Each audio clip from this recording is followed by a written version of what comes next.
What's up, ladies and gentlemen of the internet? It's that time of week. It's Media Clash time. I'm your host, Wayne, as always, joined by Paul.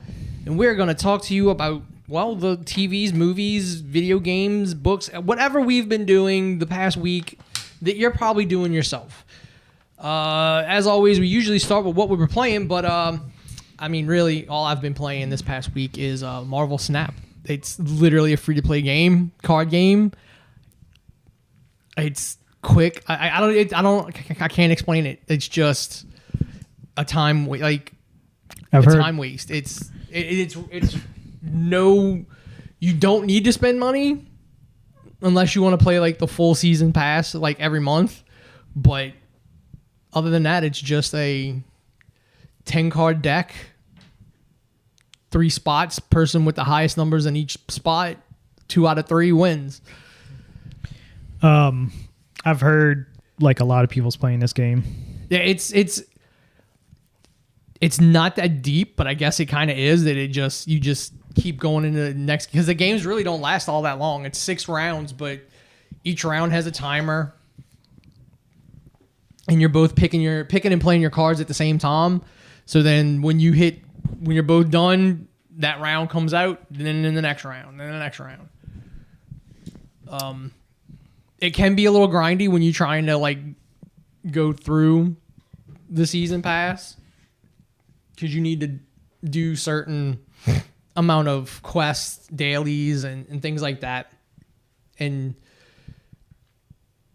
that's I guess where the gotcha in this game comes from. Like, oh, if you want to keep doing quests and you keep doing these things and make progress, you got to buy more. Otherwise, you got to wait a day to get them. But you do earn the currency that you can buy with cash on your own. Like it's riding that line. It's still fun to play. The card art is really cool. It's got a good commercial. Yeah, and then because that was the Samuel L. Jackson commercial. Speaking of which, that's just how. Let's talk about how they've introduced like their commercials.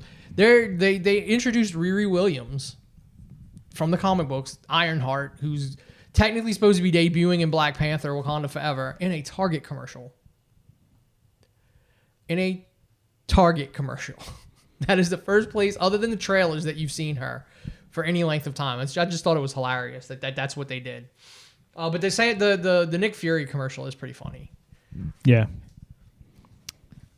I've played a couple games. One, I finished Yakuza 5. It's a hot mess. But apparently this is the first one on the Dragon engine. And then the next game they put out is Yakuza 0, which is basically what kickstarts the franchise in the West. Basically, if you weren't just playing obscure games back in the day. Yeah. The studio director creator basically came out and said, yeah, if it wasn't for Game Pass and stuff like that, Yakuza would never have made it as big in the West as it did. I don't know about that. That might be kissing up to Microsoft a little. Because he named Game Pass and like other but I knew things. Yakuza back on the PS2. Yeah, that's where it started. Yeah, so because I think 5 is the first PS4. Yeah, it was on other systems making. Yeah, no, it wasn't on Xbox until. Well, no, that's what I'm saying. But it was on like other generations of PlayStations. It's not like they sent the first one over. Yakuza didn't show up on Xbox until 2019, I think it was, when 0 came out. Got ported over. I may even have that original Yakuza. I found after the tornado, I found a folder that had a bunch of stuff in it, like one of the big disc folders, and it's got a bunch of some old games in it.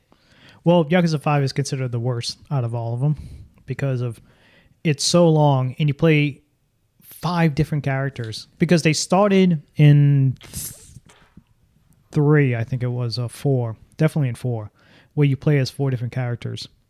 Well, in 5, you play as 5 different characters. And people hated it. They introduced a character that everybody hated, so you never see him again. And then there's just a lot of bad missions and a lot of and I started Yakuza 6, which is basically just a lot shorter, and you can tell this is after Yakuza 0 because everything in Yakuza 0 gets carried over to this game. Some of the mini games, some of the leveling up systems, the hunger system. It looks great. And but you only focus on one character, and that's Kiryu. And so I'm having fun playing that because I got to beat it to see how this leads into Like a Dragon 8. And then I played Scorn for about 2 hours and haven't played it since because I don't want to say it's boring. It's just there's nothing to do in that game. It's a puzzle game. It's a puzzle game, yeah. They sold that as something completely. Honestly, they didn't. I don't know what they tried to sell it as because they didn't really show anything. I got to the point where combat first happens. You get the fucking gun that's attached to your fucking arm, and the combat sucks because at one point you get a gun. It doesn't shoot anything, but it shoots like a little rod. It shoots out and then retracts, and then there's like a little cooldown. If you hit it too many times, there's a cooldown on it. So if you got a whole bunch of guys or creatures or whatever attacking you, and it's not very easy to aim with to hit, and sometimes those things take a couple hits to kill. Meaning it's not intended for you to actually fight anything. I tried to run, didn't work.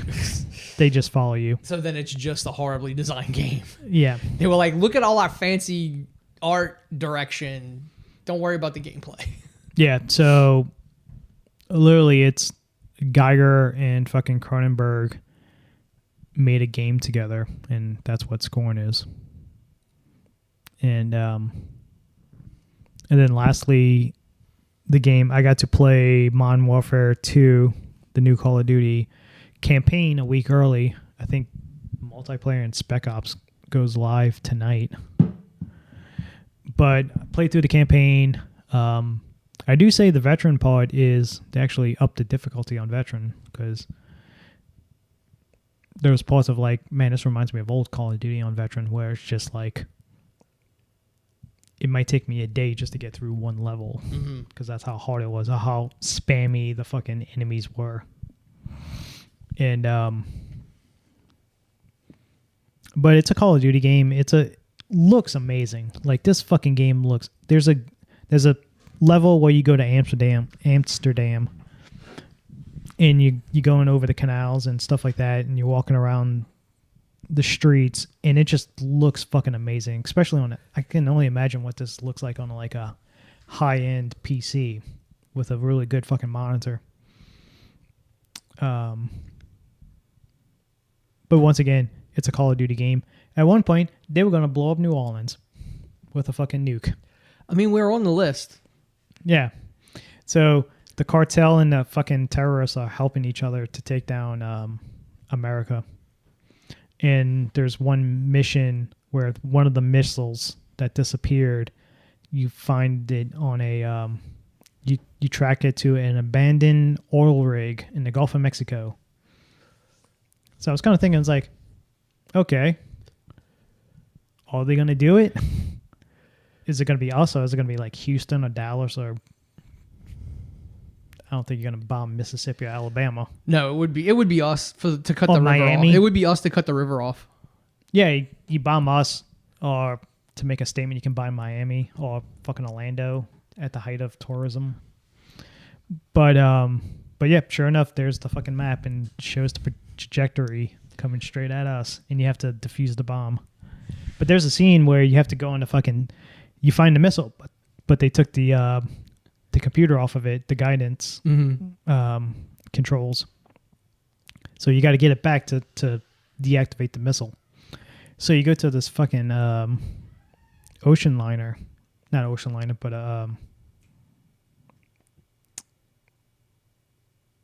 like a big tanker ship? Yeah, tanker ship. Sorry. Fucking blanked. And as it's rocking... all the shit's moving. All the shit's moving. Yeah, I mean, I remember them showing that level in the previews. And that was kind of a fun dynamic. Very hard achievement. You have to basically play Fogger on top of all these fucking tank the containers to get from one end to the other. On top of you getting shot, because it's kind of a fun dynamic of like the cargo, the storage container moves to the left,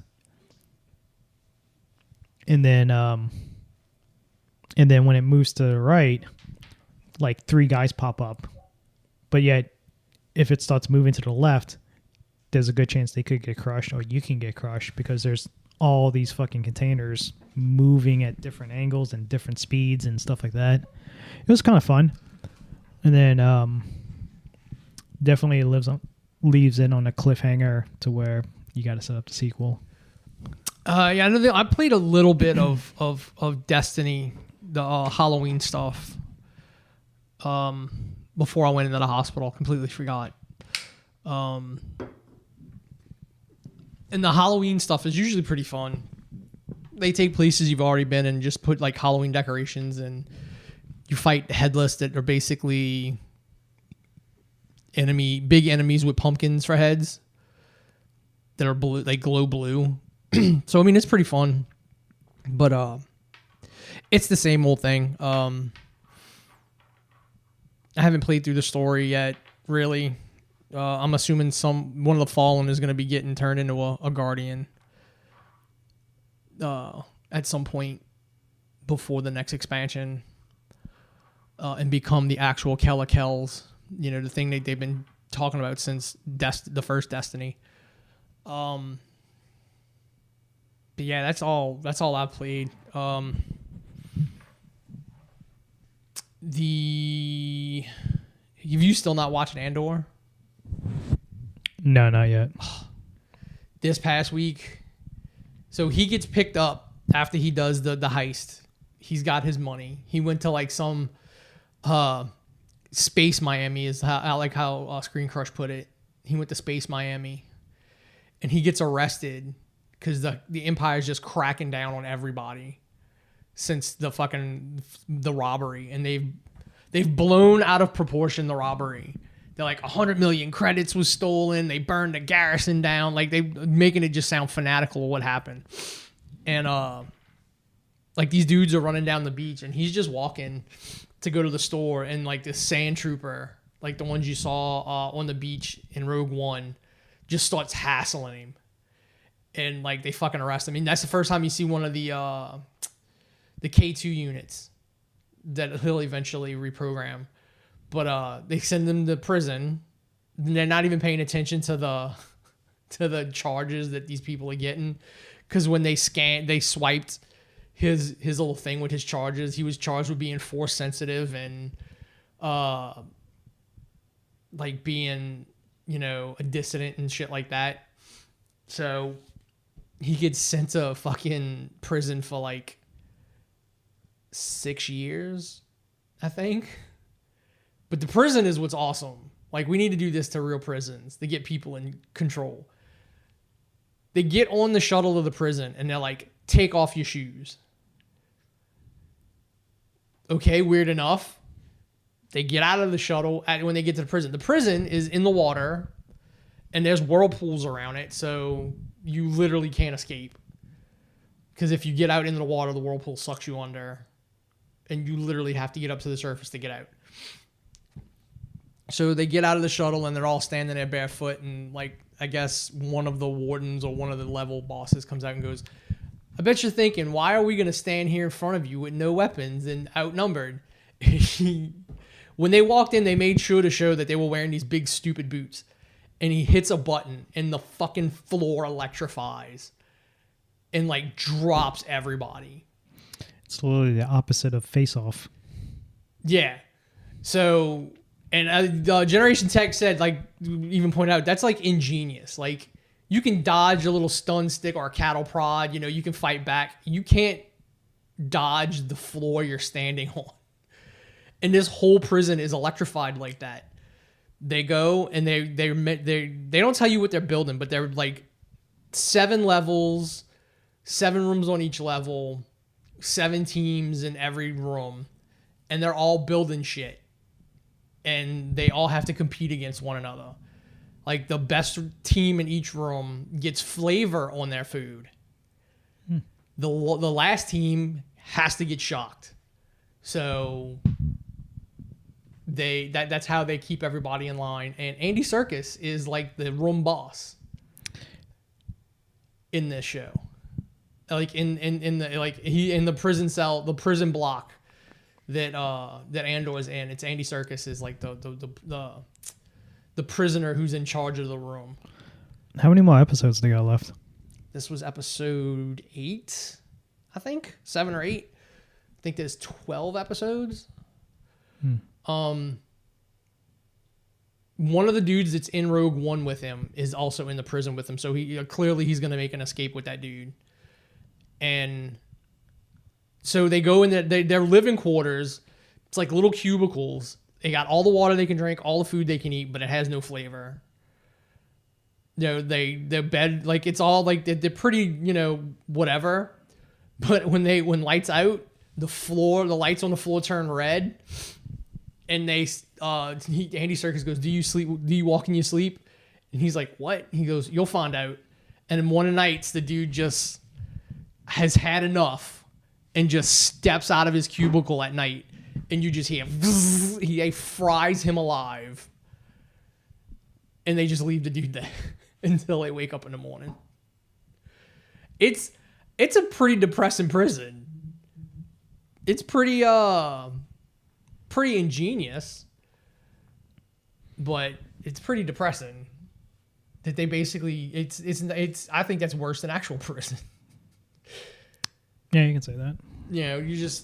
You have to constantly worry about the floor fucking shocking you. Like the only way to not get shocked is to fucking work. But what I watched that you didn't. I watched the Tales of the Jedi while I was in the hospital. Those are really good. It shows you Count Dooku's fall. Like it shows you like things that he went through that made him eventually turn on the Jedi. Wow. It starts with Ahsoka being born, but then it goes simultaneously like with her and Dooku, like, because all this shit's happening at the same time, basically. You just don't know. But he, like, goes on a mission to go rescue a hostage and some senator's son, and the senator's a piece of shit. And he turns on the senator's like, "You serve me in the Senate." And he goes, "No, I serve the people of the Republic." And he fucking pulls his lightsaber on him and he fucking force chokes him in front of Qui-Gon, like a young Qui-Gon. It also shows Dooku didn't leave the Jedi Order until after Phantom Menace. He was actually, because they show him at the temple when Qui-Gon dies, and Yaddle tells him they're going to hold a funeral on Naboo. And that's when he goes to meet Sidious. So he was already on the dark side, because they show him deleting Camino too. I mean, they were looking for the Camino system. They show him deleting it out of the archives using Cypher Diaz's security clearance. But we find out what happens to Yaddle. Everybody who was like, "Oh, that's Yoda, that's Baby Yoda's mom." Like, no, she left the council, and Dooku kills her because she follows him. Confronts her. She got voiced by Bryce Dallas Howard. Yeah. So that was cool that you finally found out what happened. And then because Liam Neeson came back and voiced Qui-Gon, like older Qui-Gon, in one episode. The guy who plays Palpatine voiced Palpatine. There was a pretty awesome episode where Anakin was training Ahsoka, and they were making him do the test with the little training droids, the little balls. And he's like, "If you want a real test, I'll make you a real test." And he basically took her and stuck her in the middle of a ring of 501st soldiers and had them shoot her with the stun things. And she had to like fight off and deflect the shots. And he kept doing it. Like they'd knock her out, and he'd be like, the minute she'd wake up, she's like, "All right, again." Like Anakin was like fucking like the minute she'd wake up, again. and then it cut to the last episode of Clone Wars, which was Order 66. And they show her training with them on the ship, but then they also cut to her and Rex at the end of the episode when he tried to convince them that she wasn't a Jedi anymore because she left the Order. And he's like, I hope all that training paid off of you being able to fight, you know, basically you being able to fight all the fucking all the troopers. And then the last episode was her hiding out on some planet, and she uses the Force to save somebody, and that person's brother like rats her out thinking he's going to get a reward. And the sixth brother, the Inquisitor, shows up, burns the village down. And I think this is like, you might see him in the comics, but this is the only like media other than the comics that you see him in. He looks fucking awesome. He's got a big fucking cloak with the Imperial logos on the shoulders, and he's got like a fucking death, like a bird skull mask with like glowing red eyes behind it. He looked fucking awesome. And Ahsoka's just staring him down with like no lightsaber. And when he goes after her and he's swinging, she like literally like force grabs it out of his hand and fucking cuts his head off, and then contacts Bail Organa and to get the people off the planet. And that's when she like joins up with the rebellion. Shows her at Padme's funeral, in the background, like hiding.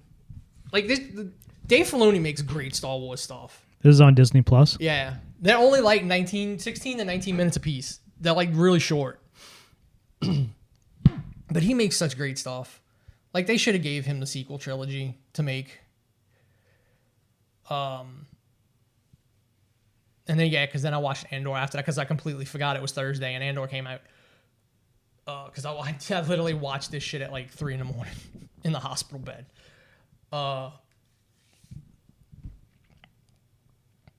Yeah, other than that, I don't think I've watched anything else.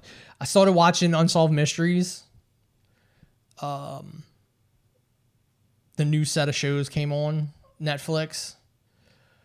I'm like on the third one. It's a UFO one.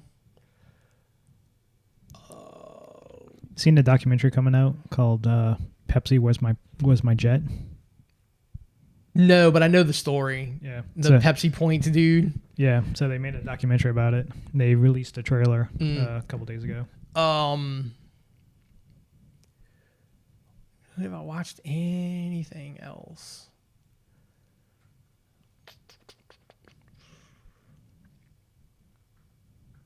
During the day, I would just go on deep dives of this like comedy. Like they have these British shows.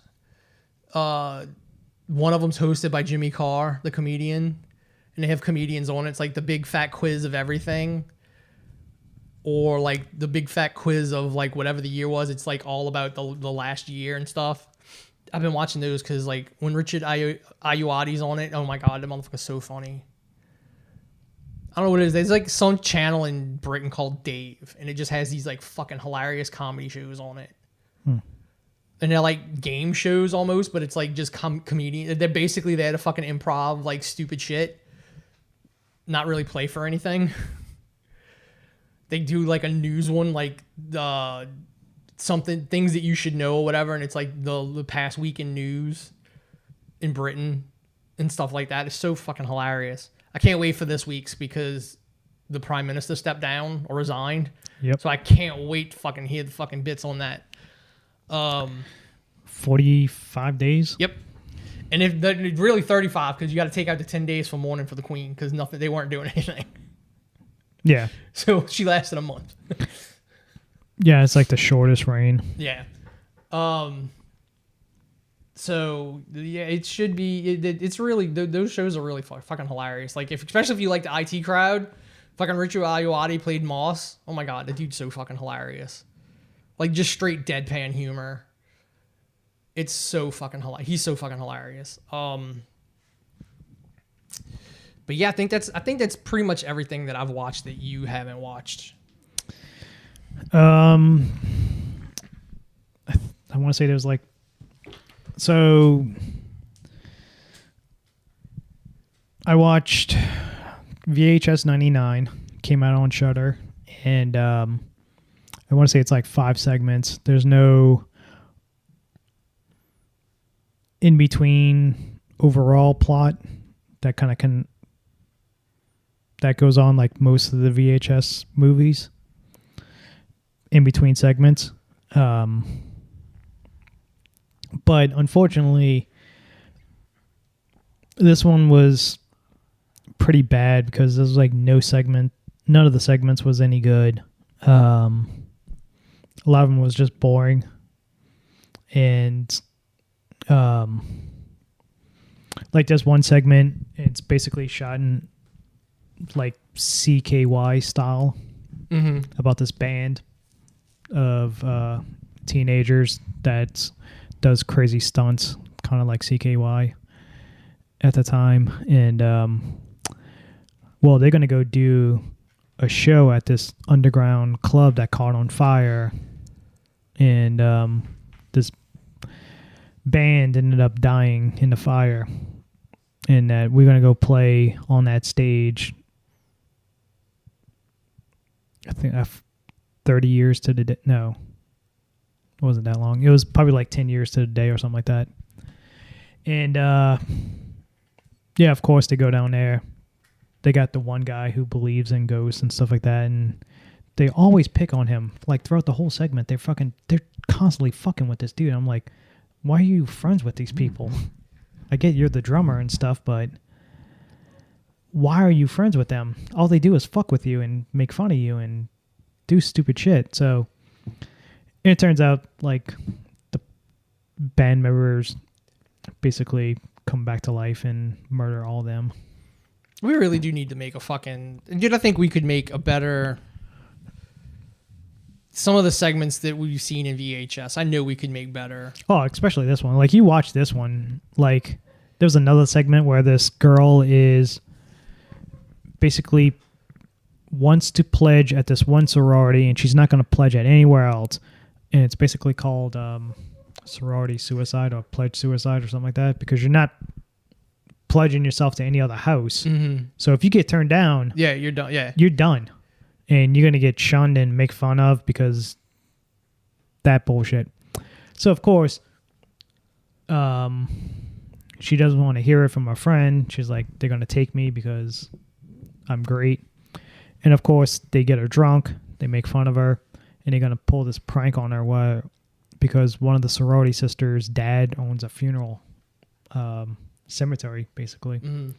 And they tell a story about how one pledge on this night had to sleep in a coffin, and they forgot about her. And like a week later, they go back and get her, and she's mysteriously gone, and she's never seen again.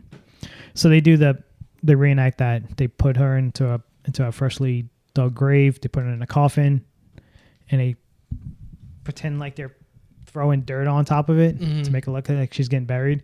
It's like all you got to do is stay the night. And they give her a camcorder because that's how the found footage part comes into it. Well, it starts raining very hard and starts leaking into the coffin because it's like a wooden piece of shit coffin.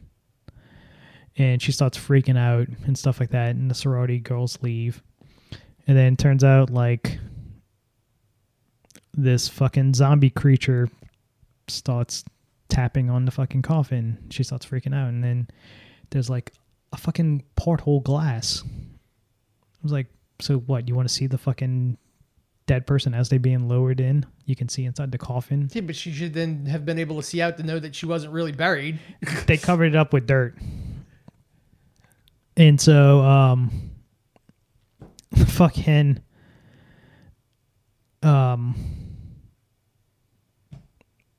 the zombie person, you can see the face through the glass, and then of course the lights go out on the camera, and then she gets it back on, and then the thing's inside of it. So the sorority girls come back like hours later. It's like, holy shit, it's filled with water, we got to get her. And they jump in, and next thing you know, each one of them's in a coffin now. And not only the girl from the story is there, but the girl that died from their little prank is with them inside, like freaking them out. So that was a segment, and I was like, and that was the first 2 segments. I'm like, Jesus Christ, hopefully it gets better. But no, it just, there's like one decent one where these kids are spying on their super hot neighbor, and they're trying to like videotape her, like taking her clothes off. So they make the little brother, who's the filmmaker, sneak into the house and set up a hidden camera, a la fucking almost perfectly positioned, just like an American Pie. Mm-hmm. They did. So they're watching it on their computer. I don't get why they filming themselves to watch them watch her change. And then she takes off a top, and they going crazy. And then she takes off a wig, and they're like, holy shit, that, like, she starts like doing contortion stuff with her body, like, and she's like, oh, maybe she's like super flexible. And she takes off a wig, fucking snakes appeared. She's Medusa, and they start freaking out. And then somehow she figures out that they're spying on her, and she goes over there and turns all of them to stone. Oh my god, yeah, that. Yeah, we could definitely do better. Yeah. Hopefully they stop it. It's like, all right. They need better people to do them. Like, I think as an idea, like, it's a great concept for horror shorts. It's a great concept because you can bring up, like the first one did. You got all these up and coming indie fucking horror people. Give them each a segment. Well, I mean, I think that's what they've been trying to do, and nobody's been panning out. Yeah. Yeah, because I mean, the dude from the second one, the best one, the one I like, the cult one with the devil baby. I mean, that was the dude who did The Raid. He's not a horror guy. He didn't direct it. He just wrote it. I thought he directed that one too, because it's done. It was done in yeah. It was done over there where he like Indonesia. Yeah. Because I looked it up because in VHS 94, the guy who directed it came back and did another one where this doctor was kidnapping people and basically doing like was it Tetsuro body basically taking off parts and like adding machine, so it'd be half human, half machine shit. Mm-hmm. I can't remember the fucking name of the Japanese movie. I think it's Tetsuro something subtitled. So yeah, that was like a good one. Like at least VHS 94, the previous one from this, had good segments. Overall fucking thing was stupid, but at least they had decent segments. This one, every fucking segment was boring. And they're at least 20 minutes long each. And it's just like, all right, come on, dude, we got to get... We need to do that one that I came up with, the actual ghost haunting show where they actually find, because you never find those ghost hunters never find anything. Yeah, but I've seen that version so many times. I know, it sucks. I came up with that idea fucking 20 years ago. I wrote that fucking script probably like 15 years ago. No, yeah, probably about 15 years ago. Because I mean, you could still do it as found footage because everybody would have GoPros on them. When I was working at AMC in Dallas, we had a fucking huge booth, like a projection room was massive because it was a 20-plex. And there was a lot of nights where I'm closing and it's just, I'm stuck there until like 1 o'clock in the morning, and I'll just have my notebook writing a script. And that was one of the scripts of, I wanted to film it in that booth of basically people going to a haunted theater and get murdered one by one. Like at one point, because we still had 30, because it was still 35 millimeter, we only had 2 digital out of 20 screens. 20 screens. Was it 20 screens or 22 Elmwood? screens? No, this is in Dallas. No, in Dallas. And I was going to have somebody get decapitated with a platter. Like the film ends up, they're watching this fucking film late at night, fucking brain wraps. So the projector guy goes over there to fix it, and he's trying to untangle it, and somebody fucking pulls the film to make it spin at top speed and just slowly pushes his neck into it and fucking decapitates him. Dude, we could probably still do something like that at Renee's. We just have to. Fuck, we can do it at goddamn Chalmette. Yeah, if we can get in it. I'm talking about some place we can get in. We do it at Renee's place and have it be like multiple time periods because that place is so old. Yeah. Could be haunted by like all kind of people. Since it was a theater, a fucking movie theater, a bar, a fucking pawn shop.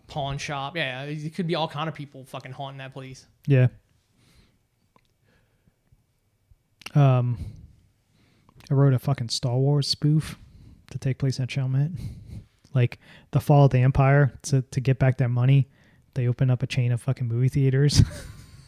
And so it's opening night on one of them. And I was going to have the 501st back when Tim and them was still in the 501st and dealing with them. I was going to have all of them come down and be the characters. So yeah. And then the next thing I watched that you haven't was Black Adam, which once again, DC just can't get anything right with their movies. They desperately trying to be Marvel, but they can't. The one good thing they do is casting. Yeah. Other than that, no.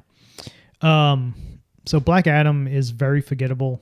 You'll watch it and you're like, all right, this is badly written. The jokes are not really that funny. And basically, like Greg Miller said when I watched his video, when he fucking went off on it, like he was, at one point he took the fucking mic stand like this, and stood up and was screaming. He was so angry at this fucking movie. And the only one thing that's good about this film, minus the post-credit scene, is the Justice Society. And you don't really get a lot of that. You don't get much of a backstory. Oh yeah, by the way, I forgot to tell you, Henry Winkler is now in the DCU. He was the original Atom Smasher. The Atom Smasher that's in Black Adam is like his nephew. I mean, that's basically how the JSA works anyway. Yeah. Like the names are passed down. But he's the only time you see Henry Winkler is like he's FaceTiming him before he leaves to go on the mission. Oh yeah, that was just basically It looks like they paid him to do a cameo. Yeah. And yeah, that was basically like, who can we get that's a known person to play the original Atom Smasher? Yeah. My biggest thing is, like, after you were telling me about the plot, like, so clearly the Justice Society has been around for a while. Where the hell were they in Justice League? Not even Justice League. Where the hell were they in Batman versus Superman when fucking air quote Doomsday is tearing everything up? Oh, the best thing is James Gunn is now going to be the creative head, basically the Kevin Feige of DC. The best fucking tweet about it was Zack Snyder saying, "That's great news. I can't wait to work with you again." Because they worked together on Dawn of the Dead. He wrote Dawn of the Dead. Yeah, so the response should have been like, yes, as long as you follow what I write for you. Yeah, I'll call you when I need you. And just don't fucking just ghost him. Yeah. Because Jesus Christ. Dude, the only reason, I mean, honestly, after watching, because Snyder didn't direct Army of Thieves. No, because that's why it's good. Yeah, he produced it and it has his aesthetic, but it's not him. Yeah, he never wrote it, he never directed it, and so it's good. It's good. The dude who played the main guy directed it. Oh, the German? Yeah. Oh. Because he's like I'm pretty sure that's who did it, because I know he writes stuff and he directs stuff. I'm pretty sure he was the original dude in one of the original Warriors 3 in Thor. And Thor? Yeah, the blonde, the fencing guy. Oh, yeah, in part 1. So, but yeah, I mean... But the fact of, like, you'll watch if you have any type of knowledge of DC, especially Black Adam, it's gonna just from what you were telling me, I'm like that they're not a black, like they shouldn't have anything to do with this. It makes no sense. It's like Black Adam's a fucking bad guy. Yeah. What little I know about him, he's always fighting fucking Shazam or Superman or somebody. Yeah, I mean fucking Injustice. He's a bad guy, even in Injustice. Yeah. And not to debut him in Shazam 2, and then you go this other route where it's the fucking Judi Dench and fucking Lucy Liu as your bad guys. Yeah, I mean, I haven't watched the first one. I mean, Shazam 1, it's not very good movie. It kind of sucks. Because there's a point when Shazam came out and everybody was shitting on Shazam. The Rock was like distancing himself. It's like, oh no, I don't want Black Adam to debut with Shazam. I want him to be with Superman. And then the shit went down with Superman. And then he was just like, can I just make this movie, please? Can y'all stop fucking this up? So I mean, it just goes to show, like literally most of the people comics are written by writers. Like, I don't understand why there aren't actual, like, comic writers writing these scripts. Like... How many times we said on this podcast, go get the people making the animated fucking TV shows and the animated... and all them fucking run shit. Dude, because one of the best things that... DC does two things, one thing well. Their animated stuff. Yeah. Young Titan? No, Young Titan, no. Young Justice. Young Justice is really good and has been. I need to finish the last part of it. And then the fucking animated universe and the animated movies. Like, why aren't you just putting the animated movies, like, have fucking people, like, there you go, there's your script. Because basically when Bruce Timm was... They could literally redo that movie. The last, where, Darkseid takes over and Batman. Like, they could redo that movie live action and reboot their entire universe. That could have been it. Because the next movie after that was fucking Flash getting stuck in the past. Yeah, Flashpoint. Yeah, because he went back to no, they did Flashpoint already. They was the one. The other one. This was when they rebooted the whole animated movie thing. It was with Reverse Flash. Well, you didn't know who the bad guy was until the end. Turns out no, that was before this, because this one, the next one after the one where they tell him to run and go, is the one where he gets stuck in World War One. Oh, right, that one. Okay. Because I think it was Flashpoint, and then when he comes back, it's the future where like Darkseid won, yeah, and all that, and then the fucking most epic fight ever, a pissed off Superman, yeah, who then gets taken over by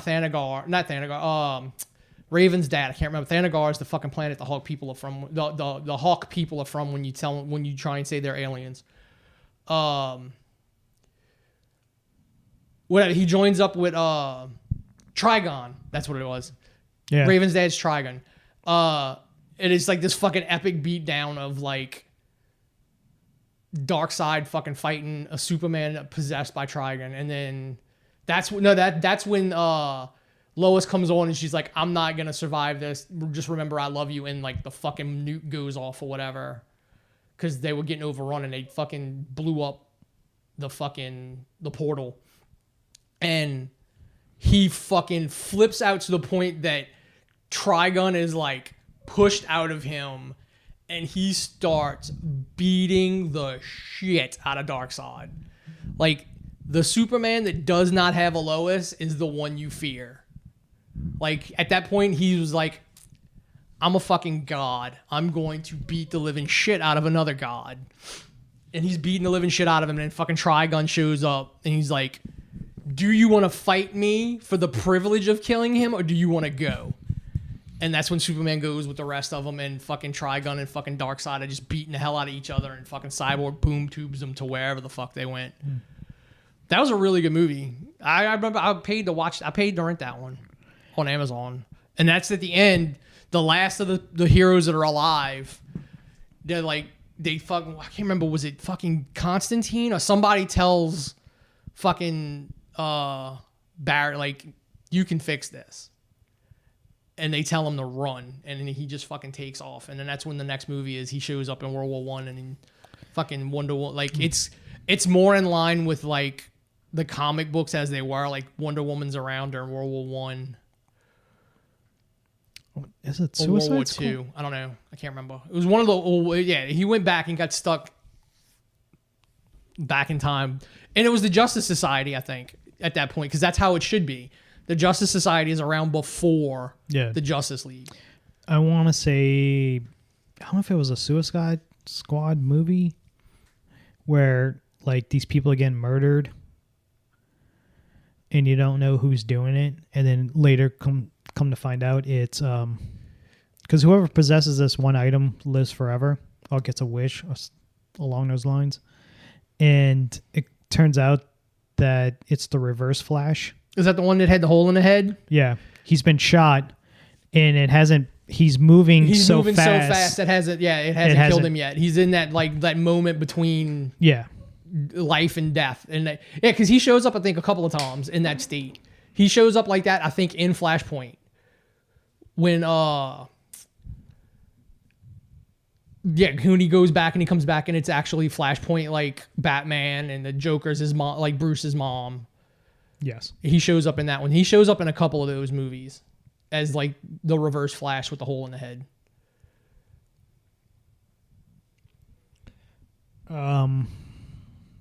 Yeah, Black Adam is just, it's badly written. From the way you describe it, it sounds like there was a shit ton of scripts and they just grabbed pieces from all of them for the final.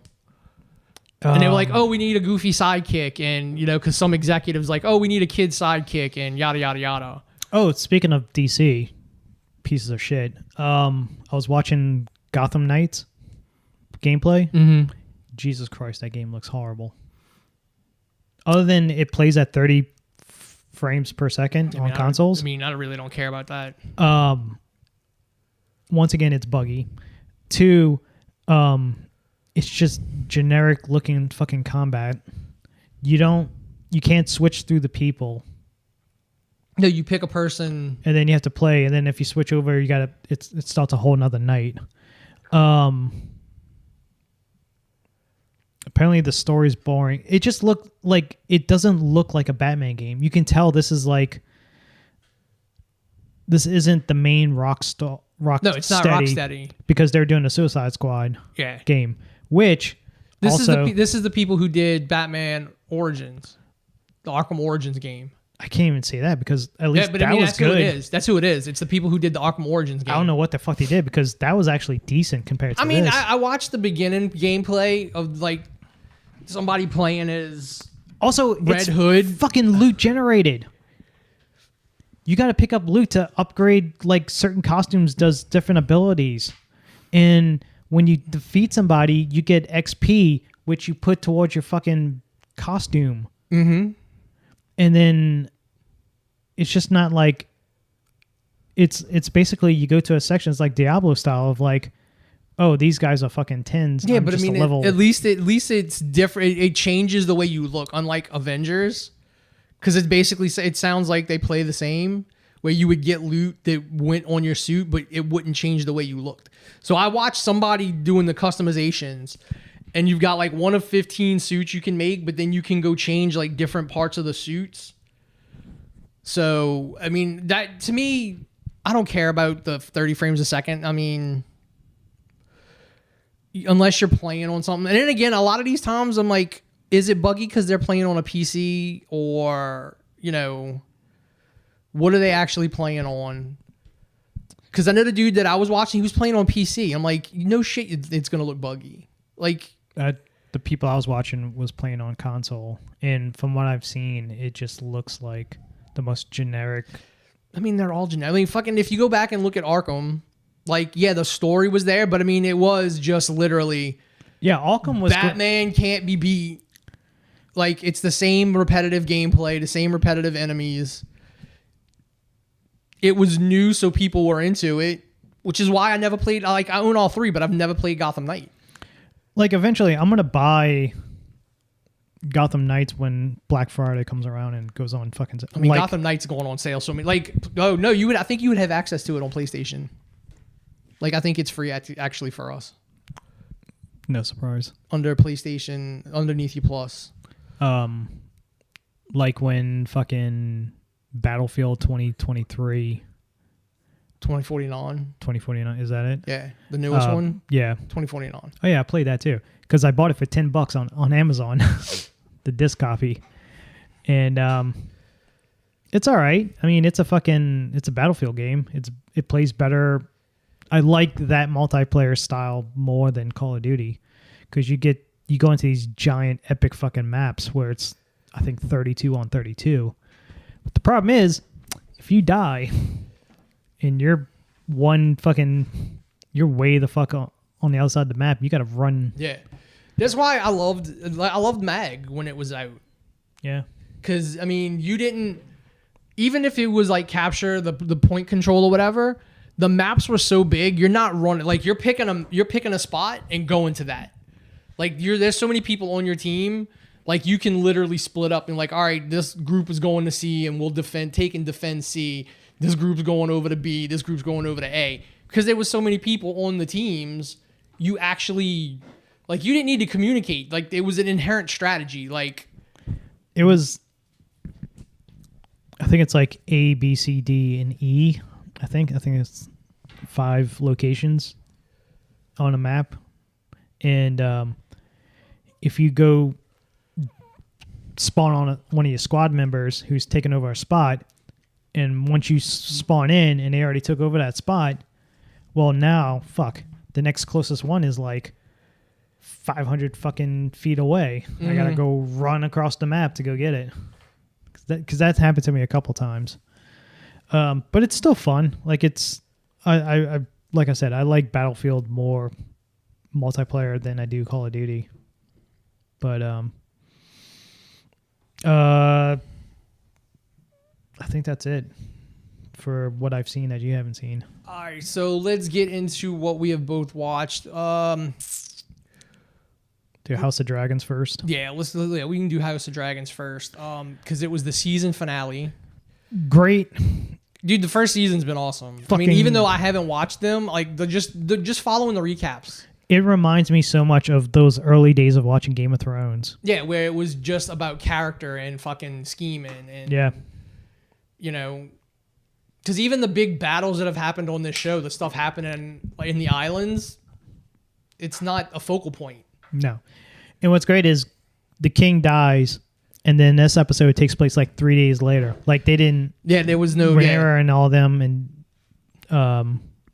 Uncle Daemon is they're off at Dragonstone. They changed that from the book too. Yeah. In the book, they let him sit for like a month until the smell just got so bad. Then they announced he died. Because the High Towers are way more schemy and underhanded. Yeah. In the book. And also, you find out Littlefinger, dude, Cole, Sir Cole. We can just call him Little Toe. No, no. Cole's the knight. Yeah, but that's his brother. That's their surname is Cole, right? No. Yes. That's a. He killed his brothers. Yes. Strong. Is it Strong? I thought it was Cole. No, his first name was Cole. Yeah, you're right. I'm sorry. He has a bit of a foot fetish. Foot fetish, yes. Pretty disturbing scene to watch. I mean, look, she can control him without actually having to give it up.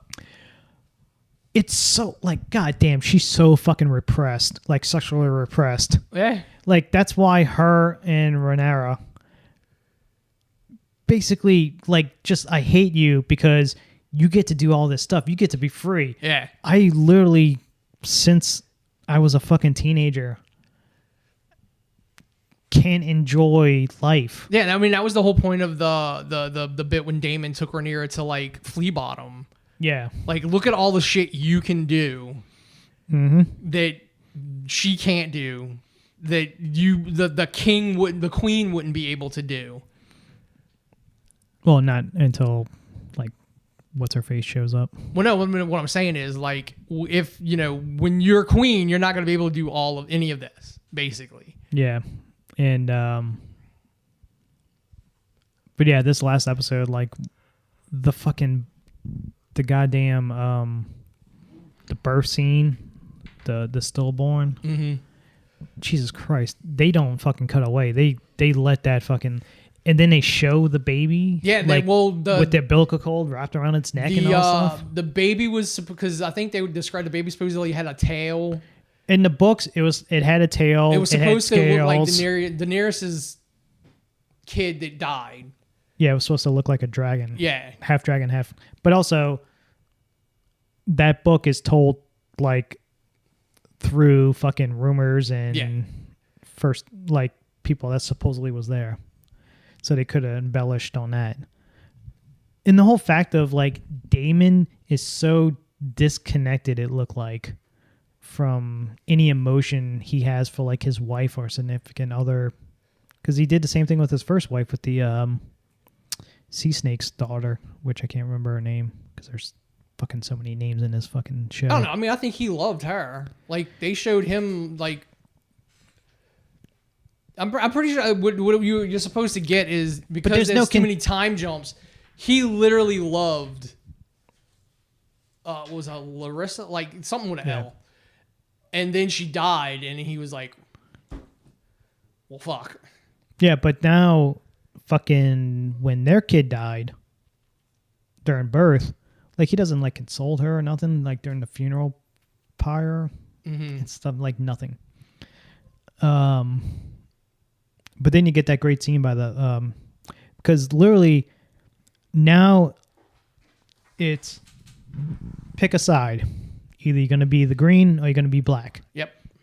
And Rhaenyra is basically trying to hold it together. It's like my dad basically kept this fucking universe together. Mm-hmm. Then she's the only one that knows about the prophecy. Yeah, and also the prophecy. And so it's like we can't fight. We have to hold together. We have to keep the peace. But Daemon, on the other hand, was like, fuck that. They murdered my brother. They took your fucking rightful throne. Let's go fucking get on our dragons and just I mean, I do scorched earth. I like how Screen Crush puts it. Like, he's a second son. Like, he fucking doesn't... He has a lot to prove. Yeah, it's basically like they said in Screen Crush. This is all a war of second sons. Every man on this fucking show is a second son that's trying to prove themselves. Yep. Minus Sir Christy, the one who was in love with Rhaenyra. I know, he's Christian Cole. He's Christian Cole. Yes, and he's from Dorne. Dorne. Yes. I don't think he's a second son. He's just an asshole. Yeah. Holds a grudge. Holds a fucking grudge. And I think him and the queen's probably gonna like eventually gonna hook up. Yeah. She knows that she knows he wants, like, she knows. She knows that he wants her and I can manipulate her. Yep. Yeah, that's how basic I think it is. I don't think they... Because I don't think we even talked about the fucking... Did we talk about last week's episode? No. Season the fucking council, episode? The council meeting. Yeah. But that dude gets killed by basically an 8-ball. Yeah. Oh. The one person who's like, what the fuck are y'all talking about? This is treason. Yeah, and he fucking Cole's the one that kills him. Yeah. Just fucking smashes his head on his attendance ball. And the fucking Queen's Guard, the head of the Queen's, the King's Guard is just like, fuck it, I'm out of here. I can't deal with y'all. It was like, until there's a king, I'm done. And then they basically, Hightower knows it's like, we have to fast track, tell nobody this. So they had all the fucking... the servants locked away so they can't tell, which eventually word got out. But yeah, and then the twin brothers, like one's proclaimed for Rhaenyra and the other one proclaimed for the queen. And so now they have to fight each other. Basically a civil war. And he's the one that brings the crown to Rhaenyra. Yeah. And it really, when he brings the crown, it kind of really sinks in for her. It's like, all right, this is what I've been Yeah. trained to do my whole life. And then fast forward to the scene where she tells Damon about the prophecy. It's like, oh, you don't know. And he fucking chokes on her and it's like, listen, we have to fucking take this by force and might. We have the dragons. We have to fight them and kill them. They are our enemy. Mm-hmm. And then he lets go. And then she says, oh, you didn't know, because she tells her the prophecy. Technically now, once she fucked up, you sent your fucking son, who has doubts and all this other stuff, to go fucking try to get this house to back you. Yeah. I mean, she sent him to plead his own case, basically. Yeah, and you know... And didn't send anybody with him. Yeah, and you know also that he's not that... Like, he's too young for this. Yeah, and of course the queen had the same idea and sent... What's his face there as well? He's not... Aragorn. Aragorn, yeah.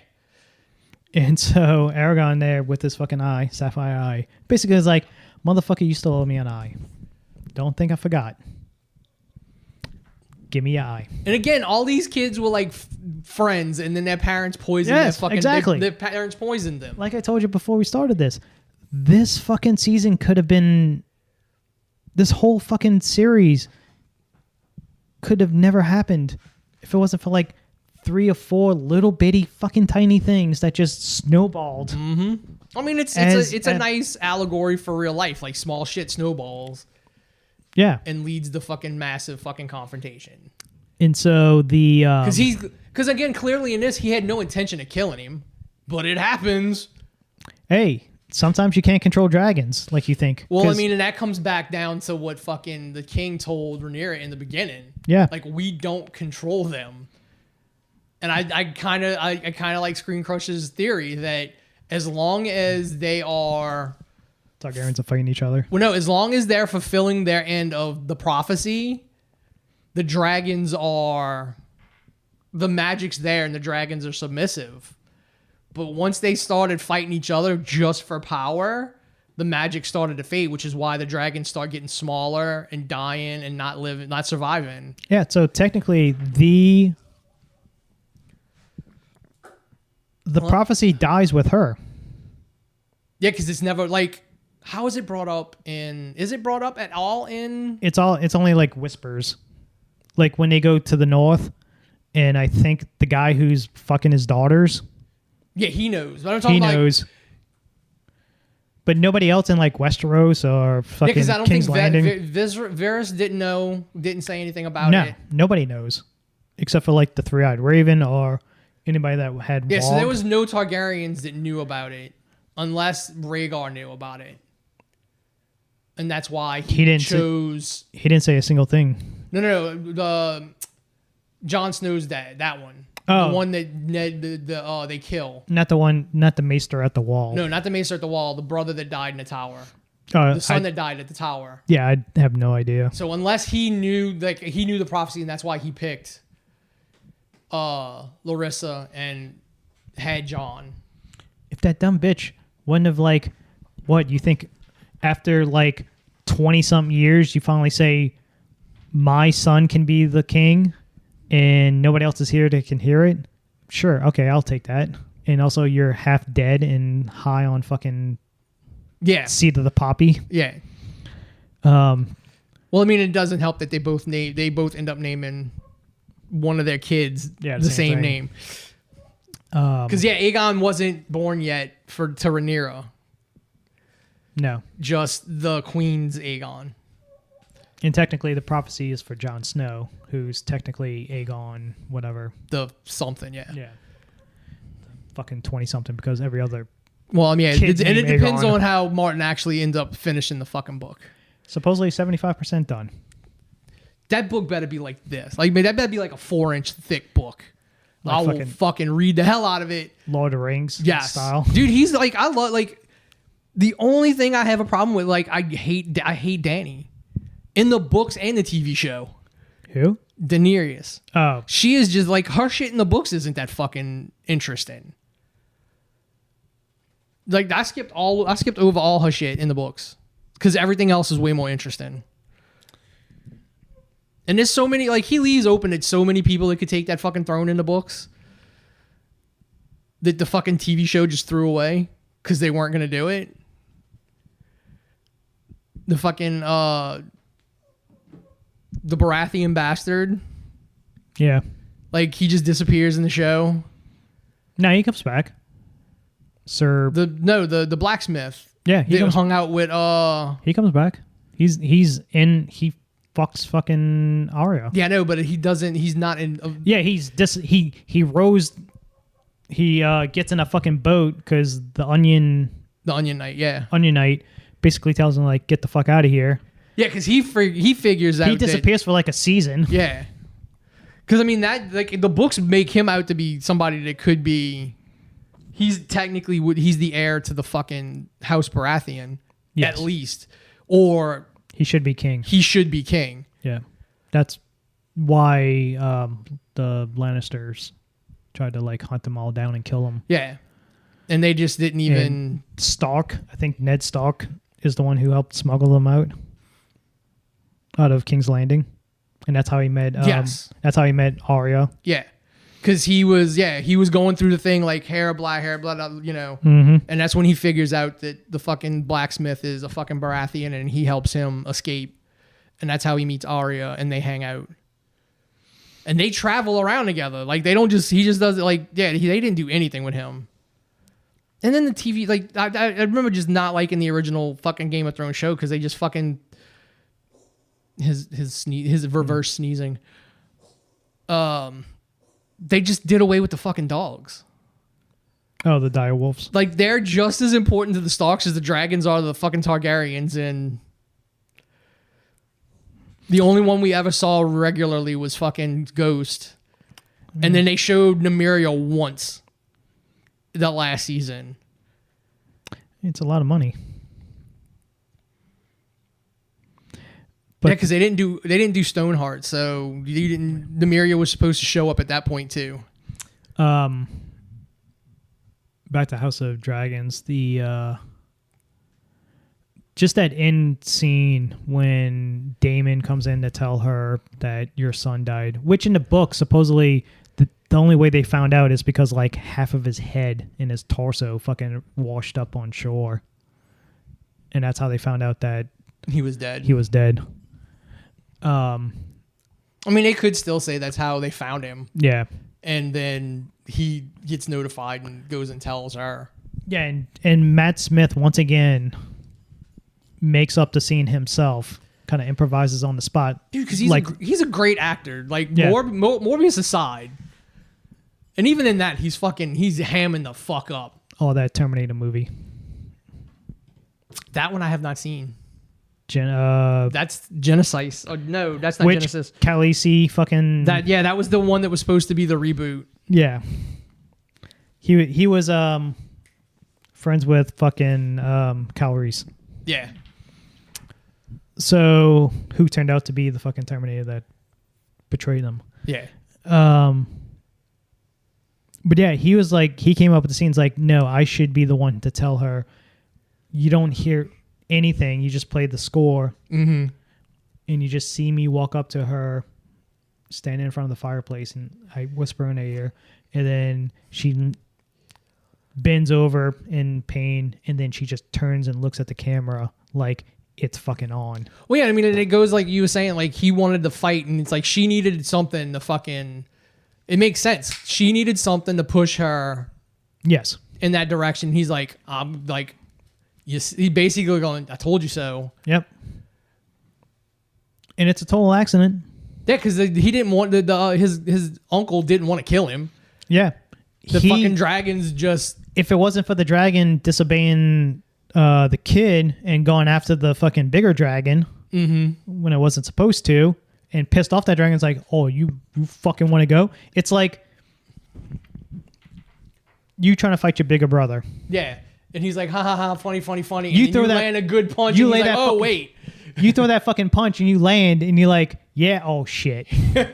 And I mean, it was pretty like, dude, just fucking. That's how fucking big fucking. Vagar is. But there's another one bigger than that. The cannibal. Yeah, cannibal. Yeah, cannibal's the biggest one. And I think I'm guessing that's the one Damon goes to the cave and tries. They have not showed cannibal yet. The fucking Screen Crush said exactly who that one was.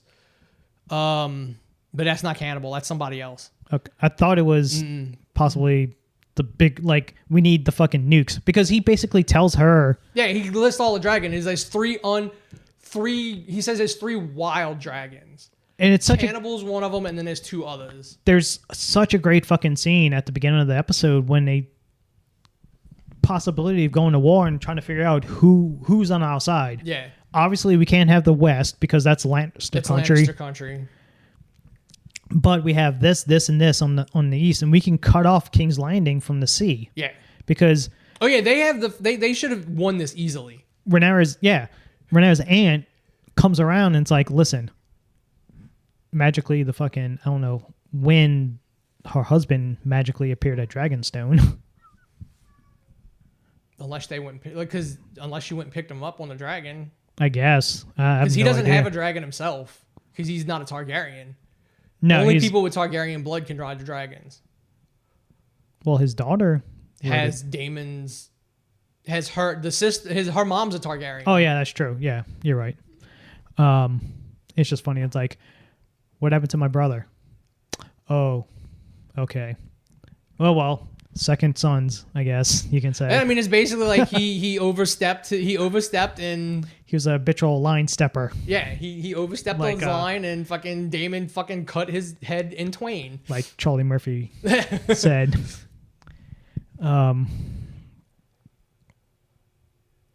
So he comes around because basically she tells him, it's like, listen, she's the only one keeping this fucking realm from burning to ashes. Like, she's trying to hold us together. She's the only one. Everybody else wants to go to war. And then you get the great callback scene of them going to the bridge when when the Hightowers came in and basically laid their fucking this is terms of of war. Yeah, the terms of, like, we don't have to do this. You can fucking keep Dragonstone. Your kid takes over whatever. All your other kids become servants to the king. Becomes their ward, and fucking that won't go over well, especially with that crazy fucking. That is family. Not the family, but the fucker on the king on what's his name? The fucking king. Aemon. No. Aegon. Aegon, yeah. Yeah, because that motherfucker has his own kids fighting in pit fights. Just for his fucking amusement. You can tell, like, as soon as they put that crown on him. Well, I mean, that's why you got to look at the subtleties that probably no one really picks up on unless you're a fan. He gets crowned with the Conquerors. Because they even say he'd be they say Daemon would be as bad as the dude whose crown he gets crowned with, because that was Aegon the First's crown. But then it went to his son, who was called the Mad something. Yeah. And after his reign, they locked that crown up. Like, everything that had to do with him, they kind of locked away. And so he got crowned with that crown, basically symbolizing he's going to be fucking horrible. Gonna be, I wonder if they're going to have, I'm sure they will, make him worse than Joffrey. Like, make him more fucking despicable than because Joffrey this was. is literally going to be like... Because this dude gets pleasure. Yeah. Like, Joffrey was just a spoiled brat who had no repercussions and really didn't do any... Like, he was ultimately... Like, what decisions did he do really... Kill Ned. Yeah, other than, like, that was it. He kills Ned. Murders the fucking... With the crossbow. One of the servants, I think. That was tied up to the bed. No, that's how they got rid of the redhead. Yeah, she was tired of doing nude scenes, so they fucking they killed her. They killed her off, and everybody was like, "Oh, the person Amelia Clark's like complaining she doesn't want to do any more nude scenes," and it was the fucking redheaded prostitute who was tired of, like, her only fucking time on screen she was naked. If he didn't die, because she married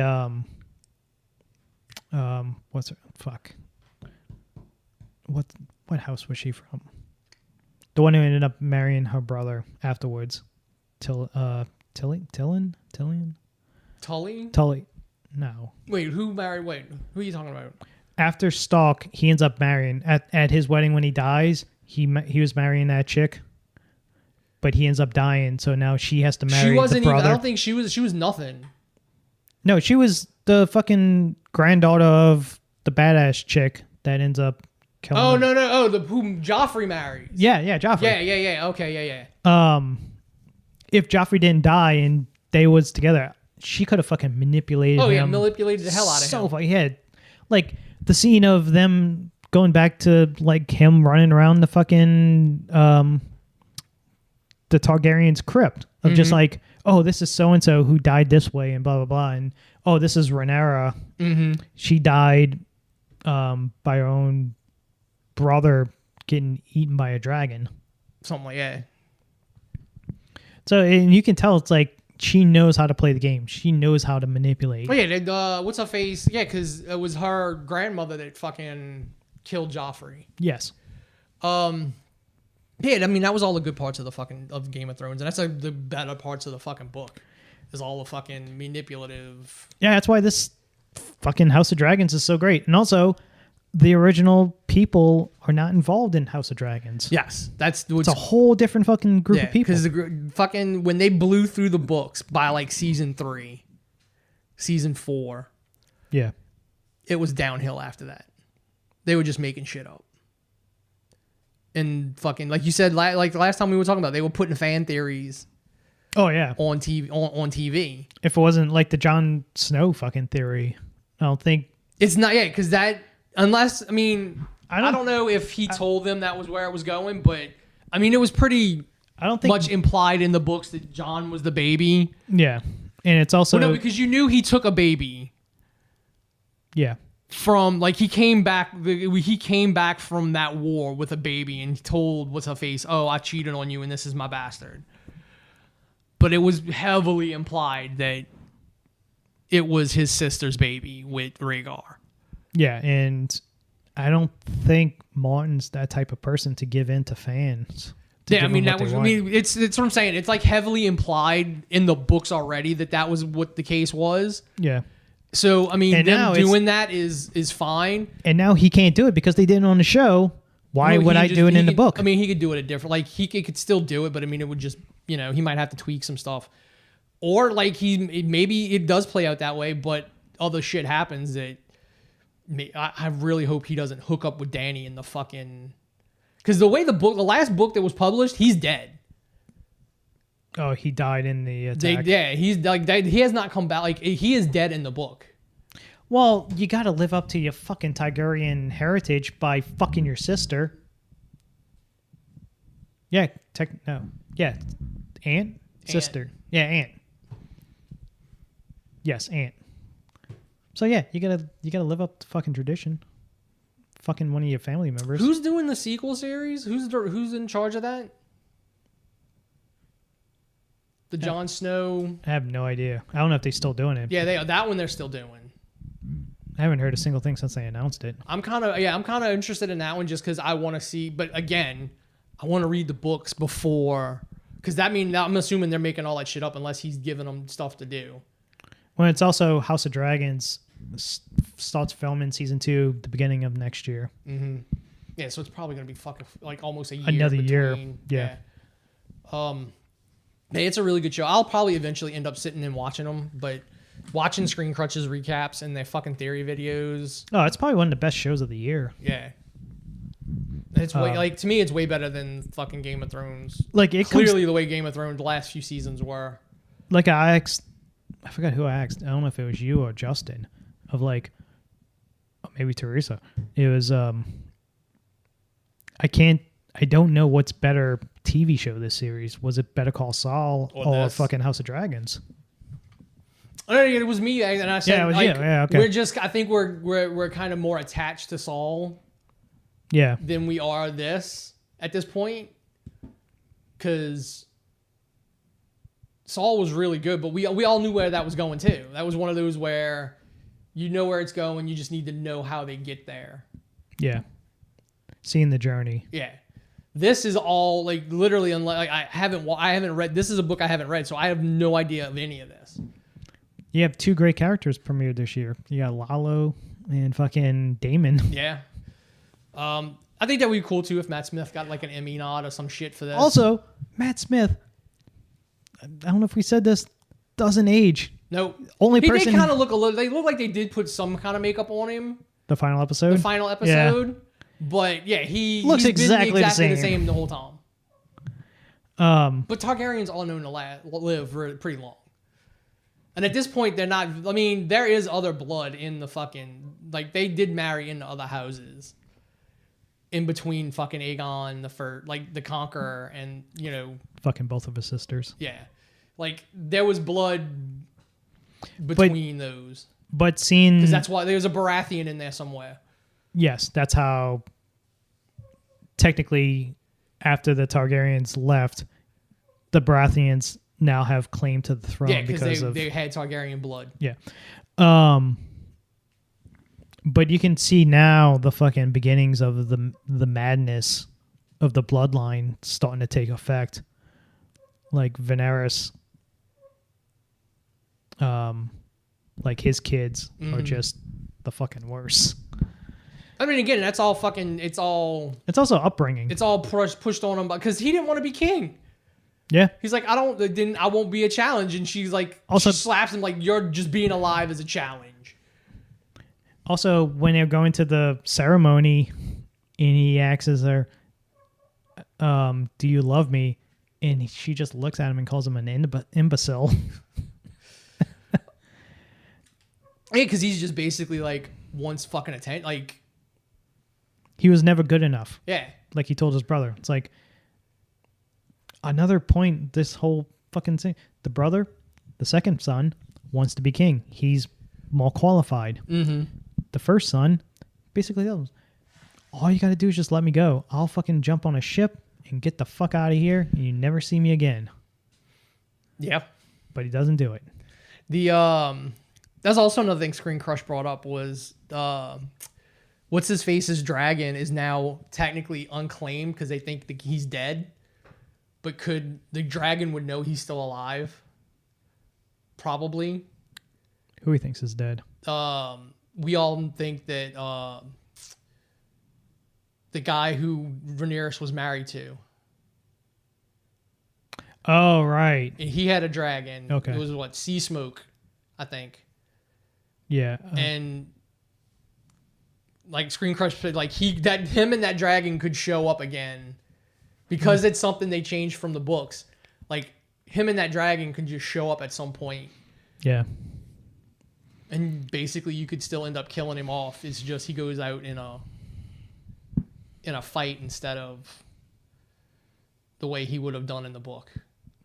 Yeah, I can see that. Like, she's outnumbered and she's about to die, and then at the last second he comes in to save her to sacrifices himself. Duty. Yeah, to fulfill his duty as her husband. I should have been there for you. That could be our house motto.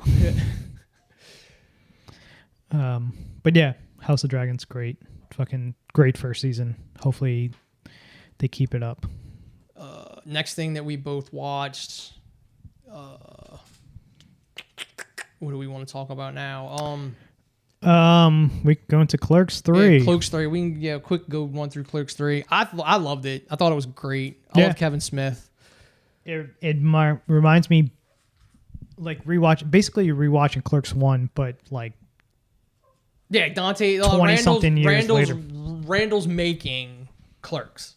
Yes, is what he's doing. And the best part is of like when he says, we'll just use the customers that come in, and it's literally the same people from Clerks. Yeah. I remember when we turned it on, and he's doing he's talking to Dante in the hospital room, and I'm like, I told Carissa, I'm like, I feel personally attacked by Kevin Smith right now. I'm like, this sounds like me. He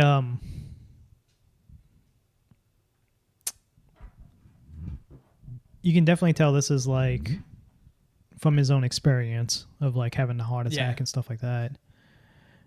But that ending, I wasn't expecting them to go that route with the ending, but it makes sense if you want to stay true to the original Clerks. But yeah, I thought everything was great. And it just reminded me, like when we was talking about the snowball effect, of how Snowball wasn't in the fucking movie. Two things: he wasn't in the movie, and Olaf wasn't in the fucking movie. I was like, where the fuck is Berserker at? Yeah, he's like one of the fucking memorable scenes in Clerks. Yeah, I mean, Clerks 3 is literally the love letter that Kevin Smith wrote to fucking Dante Hicks. And it's also... Because it's the character, like, he's the main character of all these movies. These are the movies that made him fucking famous. And it's also the fact of what happened to Jay and Silent Bob's money. They bought the video rental place. Yeah. But I thought they had, like, a shit ton of money. They probably still do. I was like, why didn't... Because I thought... Why didn't they just get the money from... Because, yeah, I mean, it's... I don't know if they're going to finance it. Yeah, I mean, it just... I think it made for a better payoff of tying in. Because really, the only Clerks 2 acknowledgements are the third guy. Yeah, the devil worshiper. The guy, the Christian dude who turns into a devil worshiper. Rosario Dawson. Yeah. And then Smith's actual wife. Jennifer. Yeah. I mean, those are like the three whole... Everything else is... It's also funny how,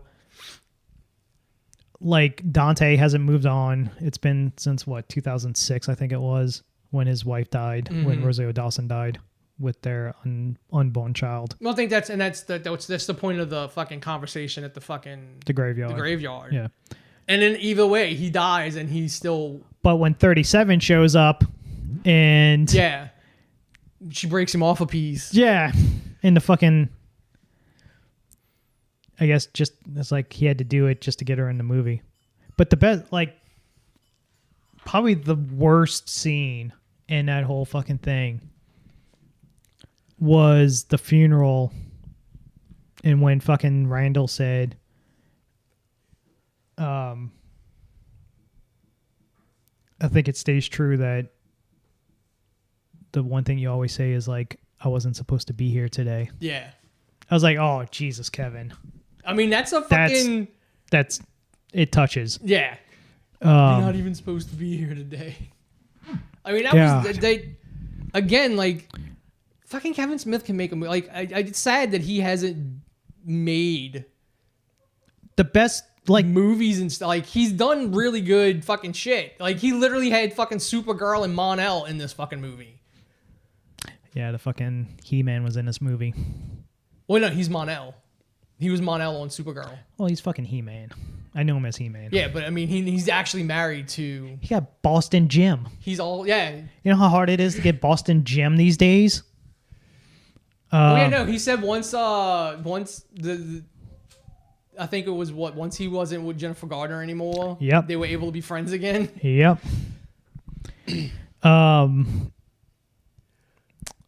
But when I was talking to Tim at the convention Sunday, and I was telling him about it, and he's like, how can you not have Alanis Morissette come into the movie theater as God to get Dante that would have been a great callback. Mm-hmm.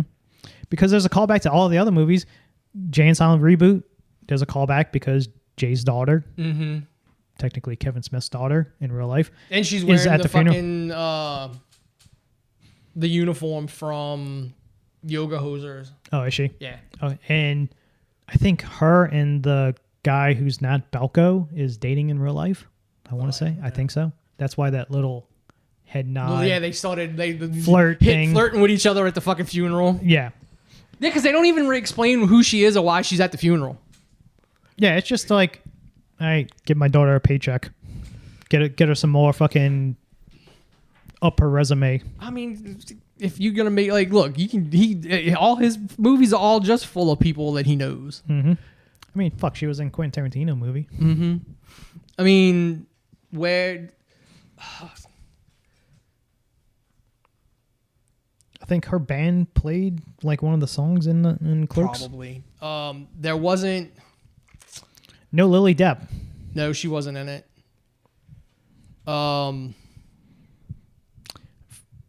Great to see Garmin.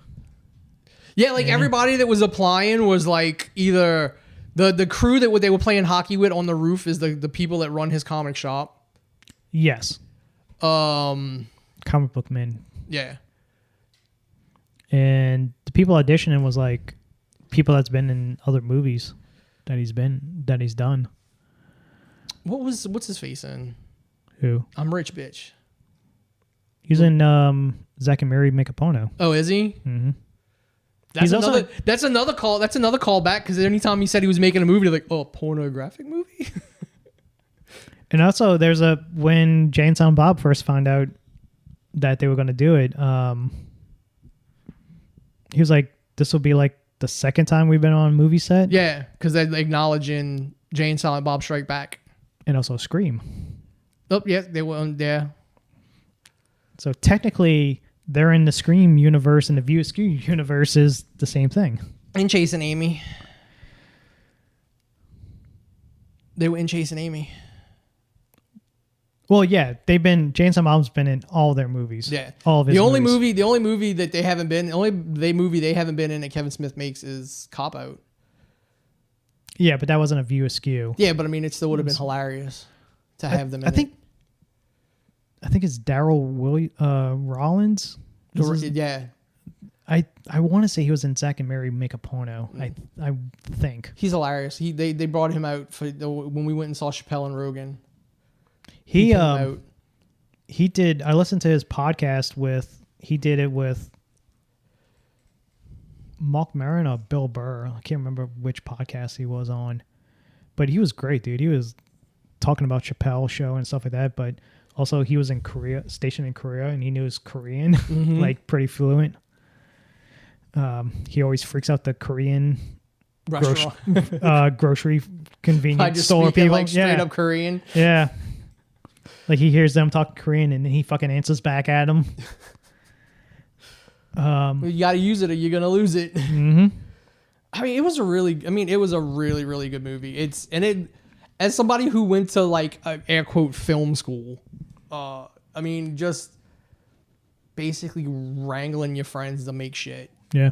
And it was a very like hit close to home movie for me. Yeah. Like I didn't really care for Clerks 2 that much. Like I didn't like it that much. Because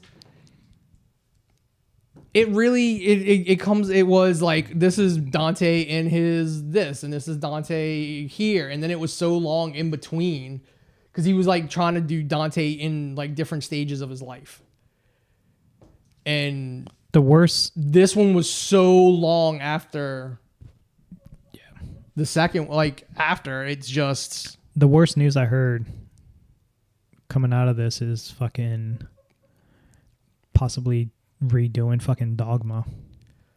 I was like, no, please don't. Because that's that's your fucking magna opus. Like, you can't top Dogma. No, I mean, the fucking Buddy Christ was in this. Yes.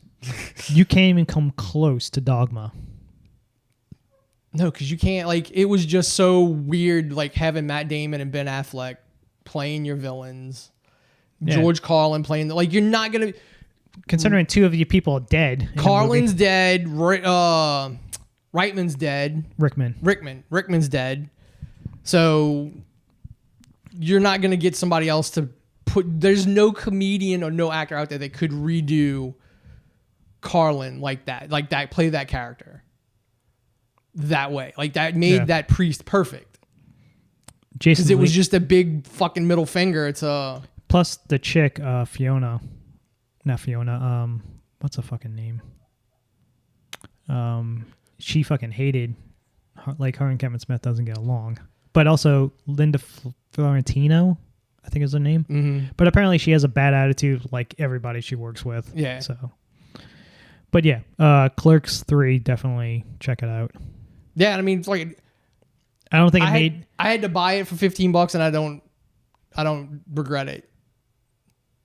Because it'll probably go to Showtime to watch free if you have Showtime. Because the other movies on Amazon, like, you could watch the other ones free with the Showtime trial. I can see this probably going to Prime, my guess. I don't know. It's a Lionsgate movie, but his other movies were on Showtime. And then the last thing we both watched. What was the other thing we both watched? Clerks 3. Oh, we said we were going to talk about Werewolf by Night and the Monsters. We can talk about those real quick. You're going to talk about Monsters, not me. No, you haven't seen it? Fuck no. Oh. I ain't wasting my time. Dude, it's fucking great. You just need to watch it. I watched a clip. Because a friend of mine on Facebook was talking about, he's big into the punk and like punk rock and stuff like that. Like his whole life. And he was talking about his band and the Cramps inspired band that Herman Monster's in.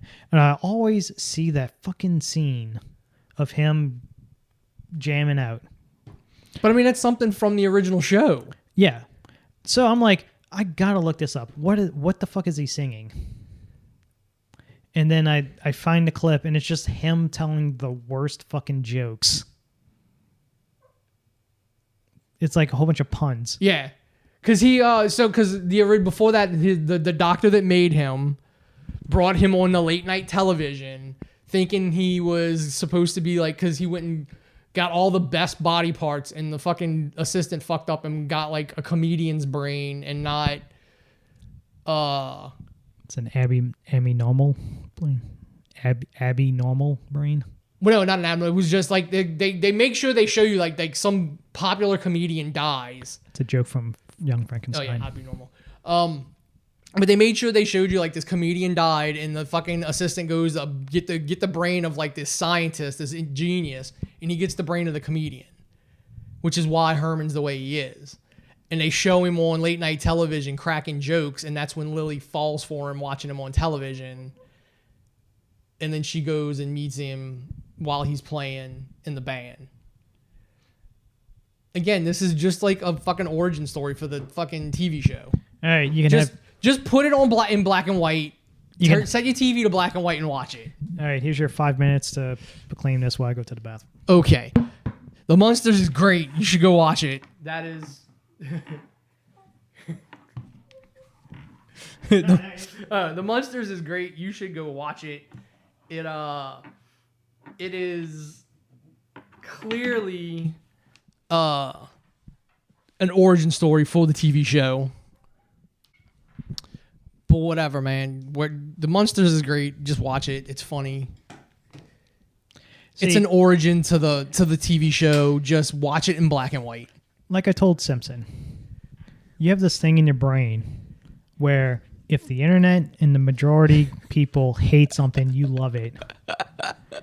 And if they hate something, or if they love something, you hate it. I do the same thing to her. I do the exact same thing to her. I will, even if I don't believe in the point that I'm arguing for, I will argue opposite of her to keep her on her toes. Yeah. Because you're fucking captain of the debate club. At what, AJ? It's still like the old TV show was campy and ridiculous. This movie is campy and ridiculous. If you didn't know, Rob Zombie was directing it, and the only thing that there was that, like, Sherry Moon's in it, so like that's the only way you would know it's a Rob Zombie thing. So this weekend we had Showcase Con 6, and Butch Patrick was there. He played the original Eddie Munster from the television show. We got to sit and I've heard two different versions. I've heard the Monster Coach. That was an original from the show, but it was like he said it wasn't the hero car. No, it wasn't the original car. It wasn't the one that drives on the show and stuff like that. It was just like a prop car, like for background shots and shit like that. But then somebody else tells me it was just a replica. It's not a real one from the show. He said it was. He said it just wasn't the, like, when somebody asked him and he said it wasn't it wasn't the hero car. So it means it wasn't the main one. The hero car is in Los Angeles in that guy's museum that designed all the fucking cars for Yeah, the fucking dude who did the Batmobile and something Barris. Can't remember what his first name is. I drove past that when I was in Los Angeles, and I was supposed to go there, but it was a bit of a falling out in Los Angeles. Yeah, so yeah, the guy that did all the famous like movie and TV cars back in the day. He did that one, but the dude that played Eddie, like he said it was he said it wasn't the hero car, which basically means it was a role. It worked, but it didn't have all the interior stuff that like if they did an interior shot, they would use the hero car that had everything in it. Dude, you can fit probably 8 people in that fucking car. Yeah, dude, I don't know. I want to know what kind of chassis it's built on because it's a long. I mean, it looks like it's a truck chassis almost. He said he can't get it like. You can't drive at high speeds with it because it would just fall apart because of all the... Yeah, which means it's probably not even a full chassis. It's probably a Frankenstein chassis. Probably. But yeah, it's very roomy on the inside. Mm-hmm. I got to sit on the passenger seat. We basically redid Dragula, the music video. Mm-hmm. And then somebody dropped... metal fucking standees on top of the car. Teresa knew who it was. It was somebody's friend. No, it's Tim's mom's friend. Yeah, it was Miss Denise's friend, she said. Yep. And like she moved the pole, but it was still connected and it pulled the pole towards the front of it. And Teresa's like, "Oh my God, that was almost really bad." No, all right, so he's never gonna hear this.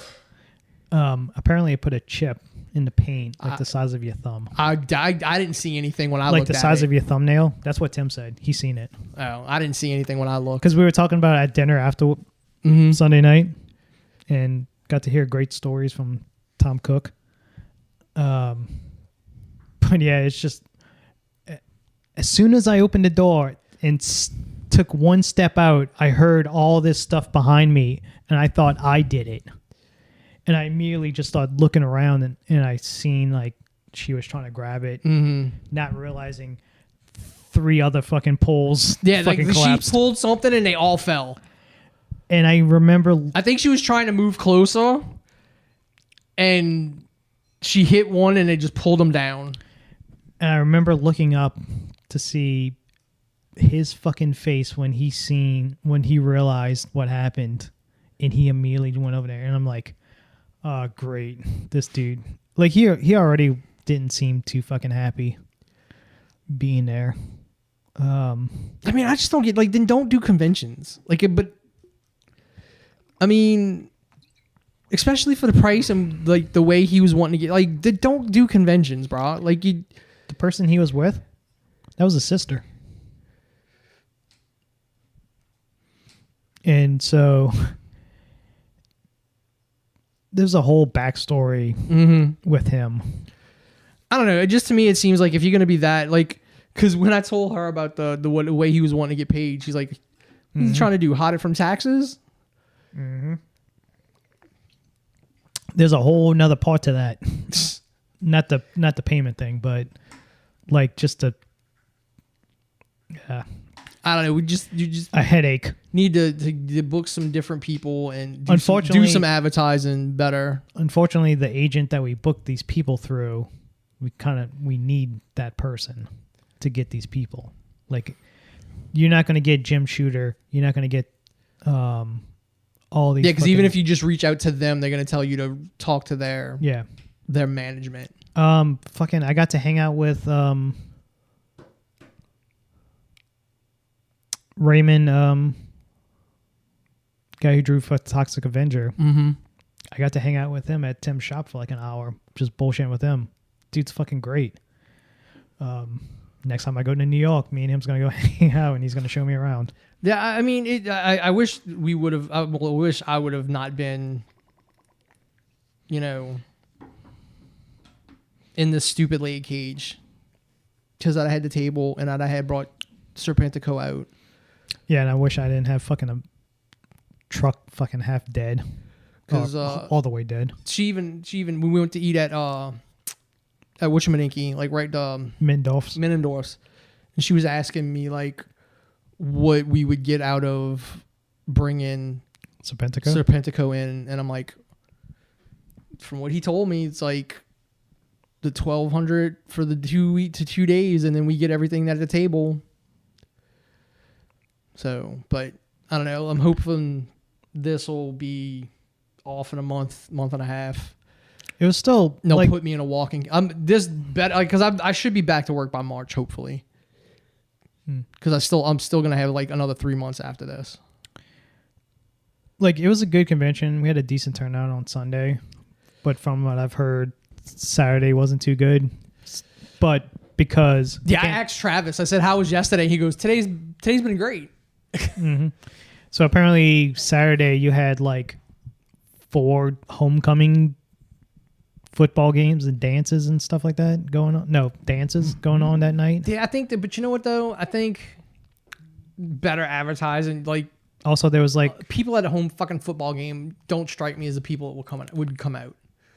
Also, no, it's all the kids that's going to homecoming. Also, there was some soccer tournament. That's why a lot of hotels in Slidell were booked. Oh. Was going on Saturday. Yeah. It was just, and then there was a school fair. So you had like... Yeah, the school fair to me would be what would, if it's like a fucking fair like out here, like a festival, then with rides and shit, then that to me would be more of a deterrent than... Like I joked to... it was either Tom Cook or the Batgirl. I was like, yeah, for some reason we can't. Every time we book something, there's always fucking competition against us. Just need to look in the like school schedules and everything. No, they didn't. Like, he didn't find out until homecoming, until like a couple weeks prior. Yeah, no, but you should have like. I think that would be on the schedule like well in advance. I guess Voodoo should be going on right now, or this past weekend. Isn't it like the last weekend before Halloween? Mm-hmm. Yeah, but there's no Voodoo this year. No, I'm saying it would have been. It would have been. I don't think Voodoo's coming back. No, it's. I doubt it's never. Like it's not. It's never been what it was. 2 things we'll end this on is you had a trailer for Ant-Man in the Quantum. Ant-Man and Wasp. Quantumania. I thought they would have saved this for fucking Black Panther. I mean, it's probably going to be on there, but... I thought they would have saved it for them first, whoever bought a ticket, and then have it on television like supposedly, from what I heard, like maybe Guardians is going to be... They're going to have a trailer for Guardians. Well, they had the Guardians fucking... the holiday special. But I think there's supposed to there may be a trailer for Guardians 3. It's too early. You just put out the holiday trailer and then you're going to put out Guardians 3. You're going to get people confused. But yeah, you have the introduction of Kang the Conqueror and maybe Kang the Conqueror. There's all kind of Kang. That's the thing. Like he could be any version of Kang. Like, well, did you watch? Because I watched the Screen Crush. Yeah, I mean, it may be Kang the Conqueror, but it's clearly not the same Kang that's in the TVA because the TVA statue didn't have the scars. So that's at least 3 Kangs that we know of. Yeah. So, I mean, it could be Kang the Conqueror or it could be any number of variants. Also, What If is coming back as like a 4-part mini episode of, is it What If or is it the fucking it's gonna be zombies based on the Marvel Zombies? I think that that's biased, but I think it's just like that's not What If season 2. I think that's just the Marvel Zombies is getting a 4-part miniseries. It's going to be more accurate to I think the comic, if I'm not mistaken. Yeah, I'm still wondering when the fuck Evil Dead Rise comes out, because that was supposed to come out in September. The game? No. The movie. Oh, the movie. Oh, who fucking knows? Yeah, I don't think there's anything else really. Apparently his son fucking streams on Twitch. Really? Yeah. Everybody streams on Twitch. He was playing Fortnite, I think it was, as his dad. And is like making him do Fortnite dances. Everybody streams now. I stream. Just go look at me. Go search Media Clash. I streamed once and I was like, yeah, just. You just basically gotta sit there until somebody comes across and starts watching you. I got a friend of mine who's got like. I mean, he started out low. I was like his fourth follower. He's like up over 100 now. He plays like weird fucking Japanese fucking games. So.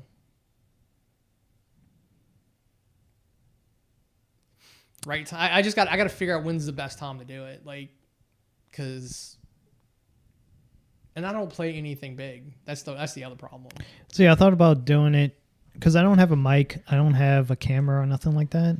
So you just be watching. Well, no, from your console, yeah, you gotta like. I don't know if it's like that on the Xbox, but I know like I'd have to use a PlayStation fucking camera on that. Yeah. Yeah, we don't have one of those anymore. I don't think there's a spot I can plug in the Kinect, which is apparently a collector's item because of all the shit you can do with the Kinect. Mm-hmm. Yeah, of the games that I have that I play, like the fucking view numbers for these games are. Like low as shit. Like 95 people right now watching Old Republic, 793 watching Cyberpunk, 15 people watching the first Destiny. Oh, I can guarantee everybody's watching. 6.7 thousand watching Destiny 2, 41 watching The Division. Everybody's watching Call of Duty. No, last time I looked, Call of Duty was not the highest. Let's see. Filter viewers highest to low. Grand Theft Auto 5, 289,000. Overwatch, 194,000. Call of Duty, 96. I'm guessing, I don't know. Dude, I seen people this morning fucking playing the multiplayer in fucking Spec Ops. But when I went to go play it this morning, it wouldn't fucking let me. And then 368,000 just chatting. Which is full of fucking thoughts doing stupid shit. Dumb bitches sitting in a fucking hot tub. Kiddie pool. Yeah. So next time we do this, I'm going to watch a shit ton of horror films because the annual Halloween watch party will be happening. And Barbarians finally came out on HBO Max. I'm definitely going to watch that. Mm-hmm. Terrifier 2 should come out on. It's on some. It's gonna be streaming somewhere. Yeah. Soon. Already made $5 million. It's coming back to the auditorium. I think it's coming back to the theaters. Until you show me video of people getting up and vomiting, I think it's all just marketing. It's the best marketing you have. This movie is so bad, people are vomiting and passing out. So, on top of being 2 hours and 15 fucking minutes long, because I like the first one. The first one was very good. It's very low budget, but Art the Clown is such like one of those new fucking horror icons that everybody's gonna be dressing up as at fucking horror conventions and shit like that. So studios went to the director, the writer director guy, and basically was throwing money. It's like, hey, we want to buy the sequel. But he turned them all down and basically crowdfunded because he didn't want to, because he had to give up Art the Clown, like he had to give up everything to the studio, and he didn't want to do that. So, so he crowdfunded the second one, made it for like $200,000. $250,000, I think, was the budget. Yeah, it's already at 500. Fucking sorry, yeah, like 5 million. 5 million. I'm sorry, and it made 400,000 just in one day, just that Thursday, like early screening. And it was only one, like when it first came out that weekend, it was only playing one time at like 4:00 at fucking AMC's during the day. Yeah. Watching this movie. So finally it left. It still got traction. It's still making a shit ton of money. So they put it back into theaters again at AMC. It's like over 1,000 fucking screens. And it's playing 4 times. But that's what I'm saying. I think, a lot of it is that fucking market. Oh, people are vomiting, passing out. It's that, it's that bad. I need to see that because that's great fucking marketing, PR. Like to say your movie's doing that. Well, it's people coming into that movie never seen the fucking first one and how graphic the violence was. Literally, a girl gets split in fucking half, and they show every second of it getting split in half. And I recognize the clown. I don't think I've ever seen the first one though. Well, he was in one short, and then they made like an anthology film, which he was a part of that. And I'm trying to think if I've seen any of it. I recognize the clown though. It's on. Fuck, you don't have Shudder. It's on Tubi. Yeah. So you can go watch that. No, it's on. You can watch the first one on Prime. Oh, is that on Prime? Yep. Because it's getting so popular. Like part 2 is so fucking popular. Yeah, the second one was a short. It's on a bunch of because I looked up Terrifier streaming. It's on a lot of services. So yeah, I'm gonna see that movie, and then also Pearl and X. Mm-hmm. X has been out for a while. Pearl has finally come out to rent and stuff like that. And I've heard great things about Pearl, and also I heard great things about X. So, and then Shudder has an original called Deadstream, where it's basically, like you said, a fucking Twitch person goes into a haunted house alone with like a camera, and he live streams from the house that's supposedly haunted. And then I heard it's very good. The guy's kind of like an asshole, like a Logan Paul type fucking streamer who's huge, but then he does something stupid and gets himself canceled. And this is his big comeback after being laying low for a couple months, and then this is his big comeback, is to live stream it from this haunted house. It reminds me so much of the Tales from the Crypt episode with Robert Martin Downey Jr. Where he played an investigator that goes into a haunted house and it turns out to be real. Yeah. And everybody thinks it's fake. But yeah, so tons of horror films I'll be watching coming up next time we talk. I mean, because the only thing I've been watching on a regular that I didn't even bring up, I've been watching the fucking Bleach anime came back on. They're adapting the last arc, which was like a couple of years long. So you're looking at like well over 100 chapters, if not more. I don't remember exactly how long the last arc was, but I'm watching that, and that's really about it. I think Sunday is the Treehouse of Horrors episode. Oh, the anime Simpsons. It looks like amazing. They should just fucking animate the Simpsons like that from now on. Yeah, so they're doing a parody of Death Note, and they got the original animators. It's the original. Yeah, it's the Death Note studio. Yeah, is doing that animated it, and it looks fucking phenomenal. Phenomenal. I assume Bart's gonna be the monster. I think it's the twin. Remember the twin that was in the attic that they don't talk about? Oh yeah. I think it's him, because it looks like a more deranged looking Bart in the face. Fucking cats. Well, that was the chicken. It's still one of the funniest episodes is the evil Krusty doll. Yeah. I haven't watched a Simpsons episode in forever. I stopped so long ago. But that's about it for this week. We will be back next week. So I'm Wayne. That was Paul. And this is the Media Clash Podcast, and we're out.